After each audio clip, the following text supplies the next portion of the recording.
Hello, everyone, and welcome back to Good Elections. And today we're going to be looking at the Senate elections as of June 17th, 2021.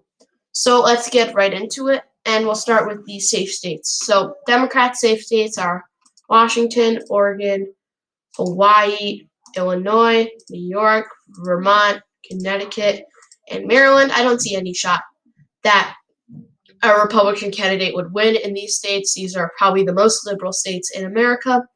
And I mean, Washington could be debatable as a likely state just because that east part of the state is really rural, but the Seattle area is still taking control of that state, and that will still be a safe state. Republican safe states include Utah, Idaho, both Dakotas, Oklahoma, Arkansas, Louisiana, Alabama, Kentucky, and Indiana, as well as Iowa. That Iowa race is debatable just because Chuck Grassley, we don't know if he's retiring or not. If he were to run again and be reelected as a senator in 2022, it would be a safe margin for him. But he, at the end of his term, when he would be 94 in 2028, and that is pretty old. So I think that he probably will retire, and if he does retire, it's a likely margin, but we don't know if he will retire. So that's why I'm putting it in the safe column just for now.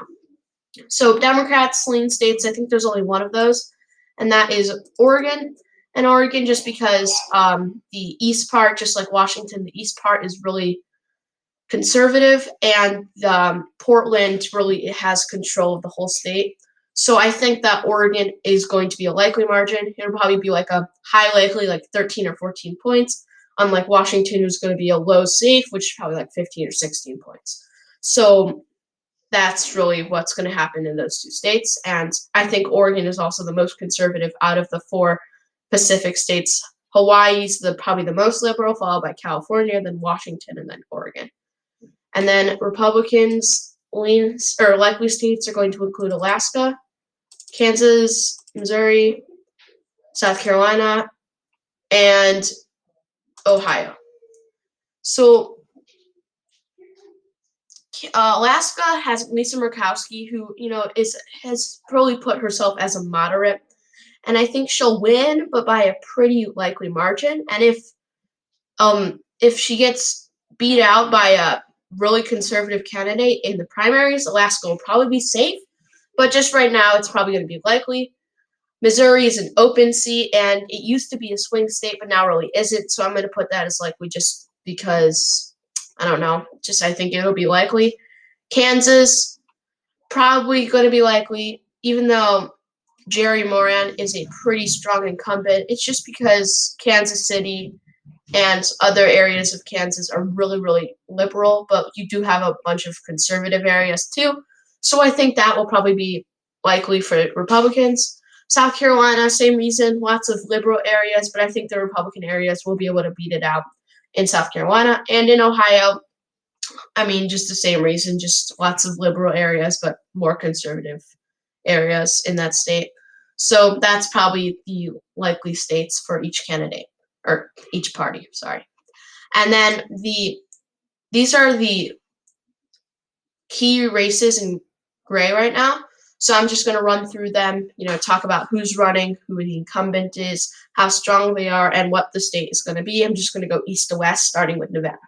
So Nevada is going to be a lean margin, just because, it's Nevada. The North is really conservative, but Las Vegas will probably vote a lot for Catherine Cortez Masto, the incumbent. She's a pretty strong incumbent, a very good senator. So I think she'll win there by a lean margin, probably like 8-7 points. And in Arizona, it'll probably be a tilt margin for Mark Kelly. He's a really strong incumbent. He's popular. People like astronauts. He's an astronaut. He's really popular there, and I think he will probably win re-election by a tilt margin, like probably 1.3 points there. Colorado will probably be lean.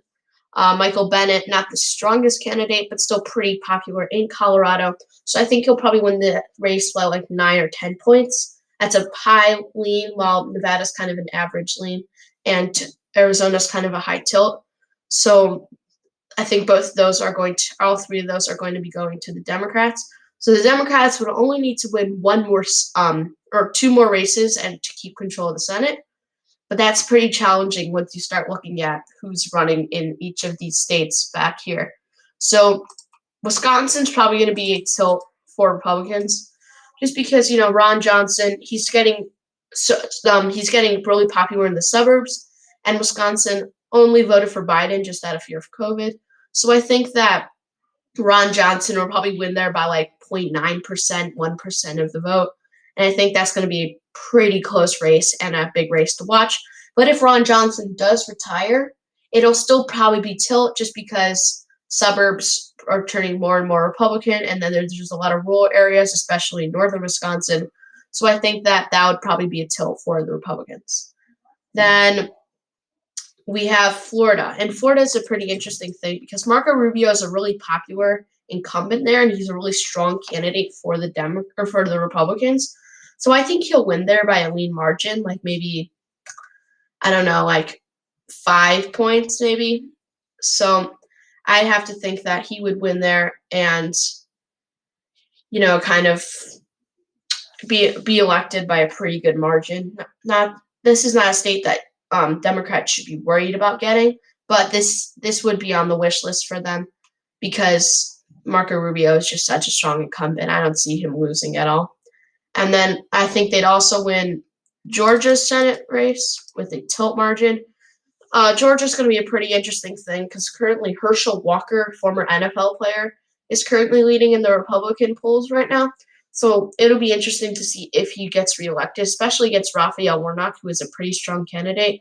He won the special election by like a point or two in 2020. So I think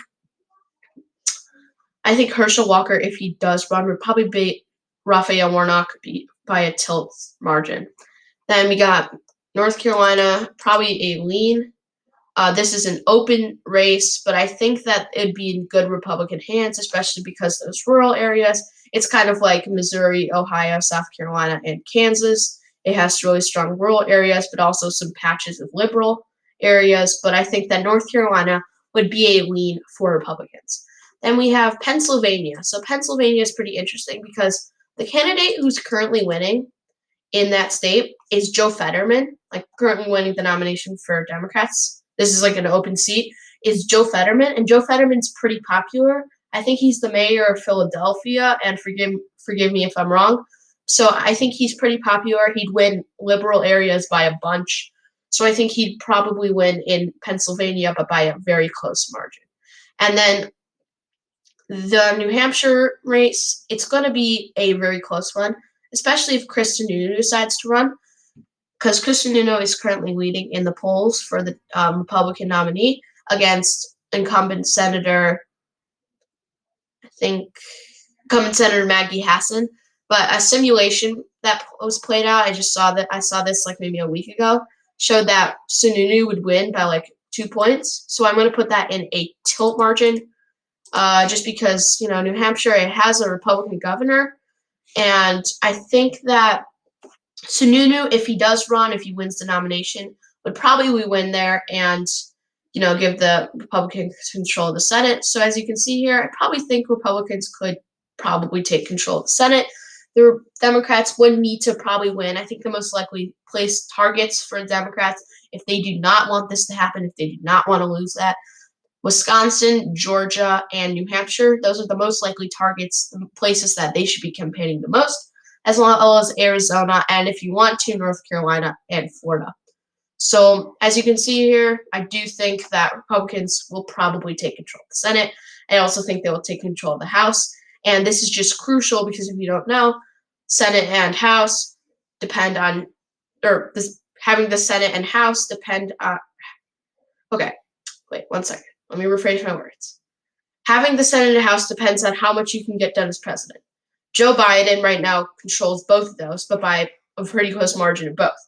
If he will probably lose both in 2022, so that would not be a good look for him, especially going into 2024 with so many strong Republican candidates and so many candidates trying to vow to get the nomination. So once again, thank you guys for watching. Be sure to hit that like button and subscribe. We did get to my goal today of 70 before I left for camp.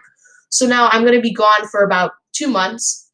So what I want you guys to do is get me to 100 by the time I get back It's not very hefty goal just because, it's kind of 60 days to get 30 subscribers. So I really hope you guys can do this, and I believe in you guys.